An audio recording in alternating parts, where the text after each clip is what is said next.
of autoimmune hepatitis. What are the types of autoimmune hepatitis? 3 types. 3 types. आप बताएं, Dr. Abid? 2 types, sir. Actually, there are 4 types. You both are wrong. Type 1 hepatitis, type 2, type 3 and type 4. Type 1 में क्या होता है? Type 1 में क्या होता है? सर एन और एस में एंटीबॉडी रहती है। ए ने पॉजिटिव होती है, Asthma. एस में antibody. Anti smooth muscle antibody positive होती है, और मोस्टली डायबिटिक वाले पेशेंट में इसमें टाइप 1 इसमें IgG भी पॉजिटिव होती है, इसमें पॉजिटिव होती है। प्लाज्मा सेल्स, यह भी MCQ आ सकता है कि B सेल्स किस में ज़्यादा होते हैं, टाइप 1 में, टाइप 2 में, टाइप 3 में या टाइप 4 में। इट्स इन टाइप 1 है, इट्स MCQ, ठीक है। बी सेल्स B सेल्स होते हैं ना, प्लाज्मा सेल्स में कन्वर्ट हो जाते हैं ना। B cells are converted into plasma cells, then they start secreting the IgG, मतलब आई ठीक है। तो ये भी इसमें पॉजिटिव होती है। और टाइप 2 में क्या पॉजिटिव होता है, एंटी एन के एम आप बताएं, टाइप 2 में क्या positive? Usually in children. More common type 2 में LKM पॉजिटिव होता है। It stands for, liver kidney Microphone. So what is your concept regarding LKM now, मतलब क्या है इसका?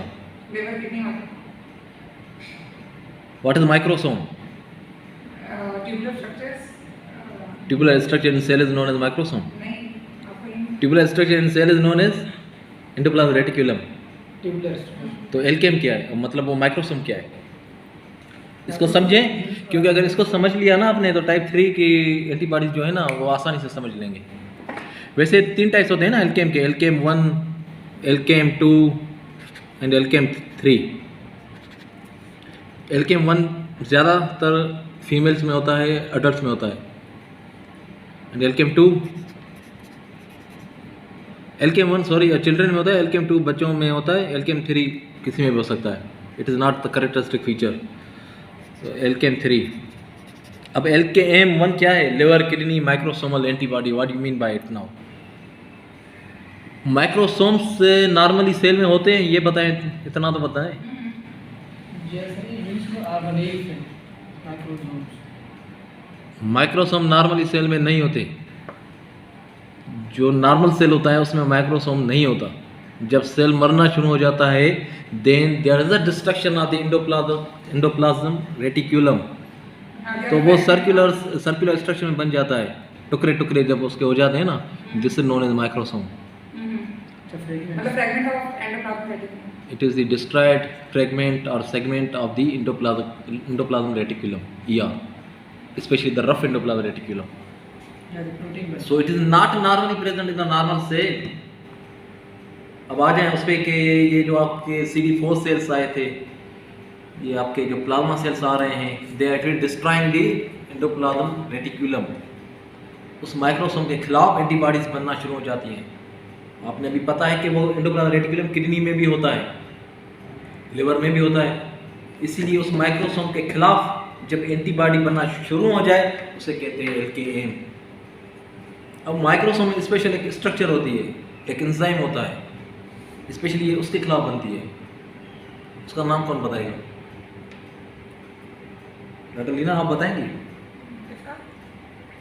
The name of the enzyme against which these antibodies are formed, which is present in the microsome.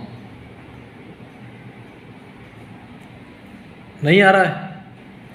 नहीं. आप बताएं। It is known as cytochrome P450. So familiar. Cytochrome P450, हाँ पढ़ा था ना, अभी भूल गए।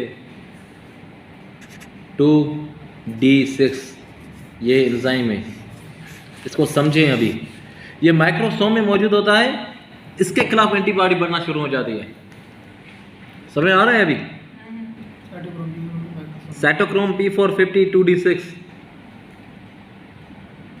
सो LKM antibody is present in type 2। अब टाइप 3 में क्या होता है, ये मैंने इतना जो समझाया है ना, ये टाइप 3 की वजह से समझाया। टाइप 3 में कौन सी एंटीबॉडीज होती हैं? Type 3 में वो हमारा वो anti-cellular liver antigen. So what is your concept now about it? Anti-soluble liver antigen और anti soluble liver kidney antigen antibodies और एलपी लिवर एंड पेनक्रियास। इसका क्या मतलब है अभी? ये एंटीबॉडीज भी इसी एंजाइम के खिलाफ बनती हैं, but they are isolated present in the cytosol, they are soluble over there,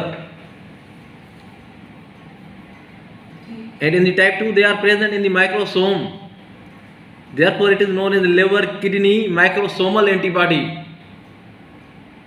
अभी कॉन्सेप्ट क्लियर हो गया? Anti soluble liver kidney antigen और isolated anti soluble liver antigen antibody और लिवर एंड पेनक्रियास। समझ में आ रहा है ना? Okay, now we are discussing the associations. In type 4 में there is no antibody, type 4 में एंटीबॉडी नहीं होती। टाइप 4 में एंटीबॉडीज नहीं होती, नो एंटीबॉडीज। टाइप 1 में ए पॉजिटिव होती है, anti smooth muscle antibody positive होती है, एंड आईजीजी पॉजिटिव होती है। टाइप 2 में एलकेएम पॉजिटिव होती है, माइक्रोसोमल। टाइप 3 में anti soluble liver pancreas kidney. Very easy, now you should never forget it. Once the concept of microsomal and the solubility is cleared, you should not forget। Okay, and type 4 में कोई भी antibody नहीं होती। Okay, associations.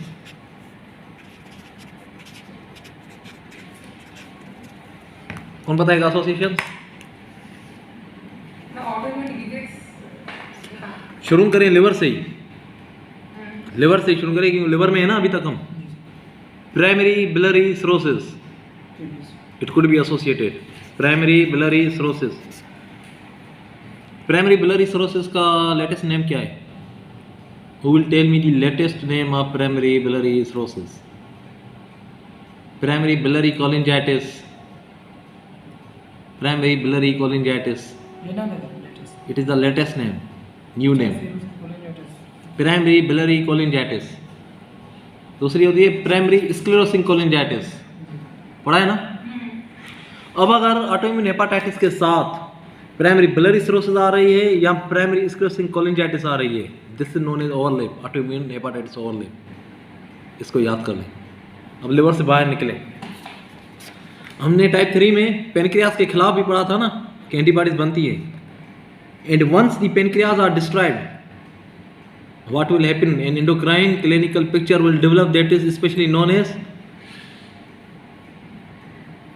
अगर pancreas काम करना शुरू बंद कर दें अपना, especially when the beta cells are destroyed, the endocrinopathy will take place, characterized by the hyperglycemia, glycosuria, it's known as type 1 diabetes। ये नहीं आ रहा आपको यार? Type 1 diabetes. ओके, अब पेनक्रियास को छोड़कर थायराइड के पास जाएं।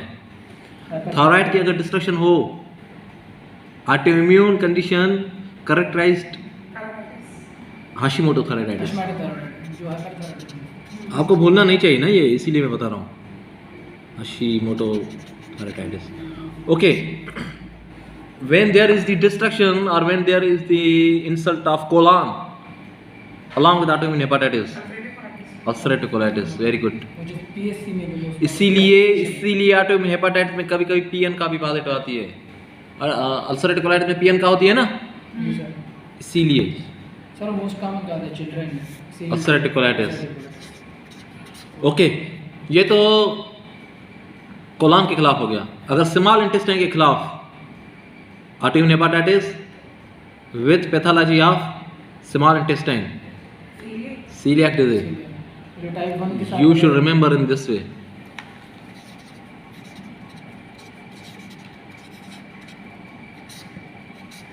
ओके, अब ब्लड पे आ जाएं। ब्लड की दो कंडीशन याद करें। Autoimmune condition in which there is the destruction of autoimmune haemolytic anaemia, very good, पढ़ के आइए आप, ऑटोइम्यून हेमोलाइटिक एनीमिया, ठीक है। और अगर B12 की डिफिशियंसी हो जाए उसे क्या बोलते हैं? Pernicious anemia, very good, pernicious anemia। These all are the associations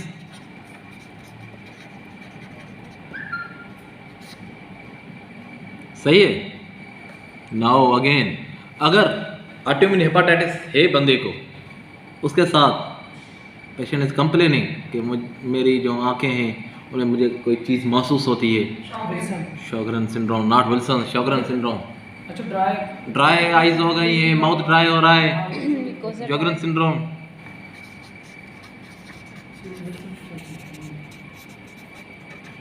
okay, यही पेशेंट है, अभी कंप्लेन कर रहा है कि मेरे सारे जॉइंट्स पे दर्द होता है, हमारे स्टिफनिंग के साथ। अभी इजी करके दिया, आ रहे।